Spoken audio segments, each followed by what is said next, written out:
এটা হচ্ছে discover 125 bike. এই বাইকটার কমন একটা সমস্যা হচ্ছে যে বাইকটা টান ওঠে না। মেন সমস্যা হচ্ছে টান ওঠে না। আমি টেস্ট ড্রাইভ দেওয়ার পর পাইছি যে 40-50 টান উঠে, আর বেশি উঠে না। মানে এই সমস্যাটা পাইছি। আর বাইকাররা কোথা থেকে আসছে সেটা বাইকারের কাছ থেকে শুনবো। প্লাস হচ্ছে আর আর কি কি সমস্যাগুলো ফেস করতেছিল সেটা বাইকারের কাছ থেকে শুনবো। আপনার গাড়িতে কি কি সমস্যা পাইতেছিলেন? জি ভাই, আমার গাড়িতে সর্বোচ্চ 40 থেকে 50-এর উপরে টানা আসে না। কোথা থেকে আসেন আপনারা?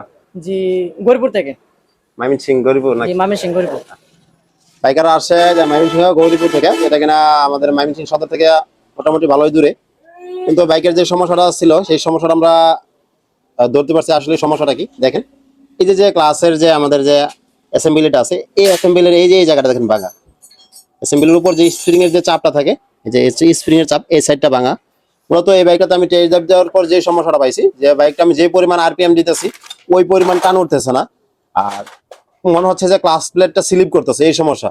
এটা মেন হওয়ার কারণটা হইতেছে এই যে যে স্প্রিং গুলো আছে, এখানে 6টা স্প্রিং থাকে। এই 6টা স্প্রিং মধ্যে এক সাইড হচ্ছে ভাঙা। ভাঙা হওয়ার কারণে এটা ক্লাস প্লেটটা স্লিপ করতেছে, টান উঠতেছে না। আরপিএম শ্বাসের শব্দ করতেছে, ওই পরিমাণ টান উঠতেছে না। এটা হচ্ছে বড় সমস্যা।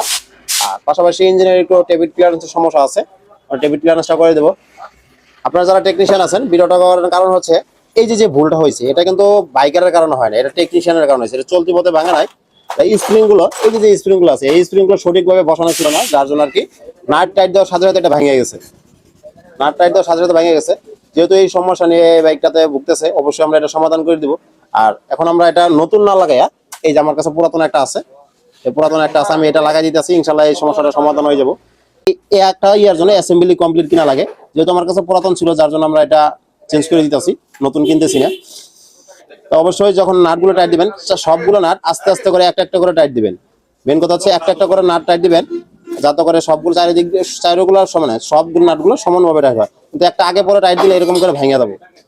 এটা ভাঙার মেন কারণটা হইতেছে মানে চারটা যতগুলো নাট আছে 6টা নাটই সমানভাবে টাইট হয় নাই, মানে একটা আগে পরে টাইট দিছে, যার জন্য ভাঙছে।